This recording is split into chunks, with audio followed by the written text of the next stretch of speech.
बिस्मिल्लाहिर्रहमानिर्रहीम। अस्सलाम वालेकुम। आप हमारा YouTube channel voice of overseas देख रहे हैं। मैं हूं आपका दोस्त तौकीर साजिद। तमाम दोस्तों को दिल की अता गहराइयों से ईद मुबारक। रमज़ान शरीफ बहुत अच्छा गुजरा माशाल्लाह। सब दोस्तों को मैंने कहा चैनल पे आज ईद मुबारक कह दें। दूसरे दोस्तों, एक छोटी सी इंफॉर्मेशन भी आप दोस्तों से शेयर करनी थी। जो दोस्त यहाँ से ब्लॉक हरूफ वाले ब्लैक लिस्टों का जा रहे हैं पाकिस्तान में, और वो वहाँ से कोशिश कर रहे हैं दोबारा उम्रे पे आने की, तो वो 10 साल के लिए बैन है। वो अपना पैसा ज़ाया ना करें, वहाँ से परेशानी ना उठाएं, क्योंकि पाकिस्तान में वीज़ा तो आप ई सिस्टम है, वीज़ा आपको मिल जाता है क्योंकि वहाँ से फिंगरप्रिंट नहीं होते। सो आपको वीज़ा जारी कर दिया जाता है। वहाँ एयरपोर्ट से भी आपको कोई नहीं पूछता क्योंकि वीज़ा स्टैंप होता है। और जब आप यहाँ सऊदी अरब में किसी भी एयरपोर्ट पे इंटर होते हैं तो यहीं से आपको डिपोर्ट कर दिया जाता है।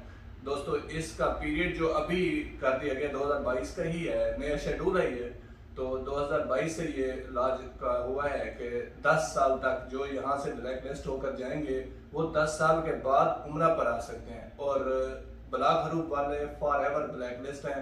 वीज़ा और इकामा वगैरह पे या विजिट वीज़ा पे वो कभी भी नहीं आ सकते। तमाम दोस्त अपना बहुत सारा ख्याल रखिएगा, इंजॉय करें ईद, और दुआओं में याद रखिएगा। अल्लाह निगहबान। अस्सलाम वालेकुम।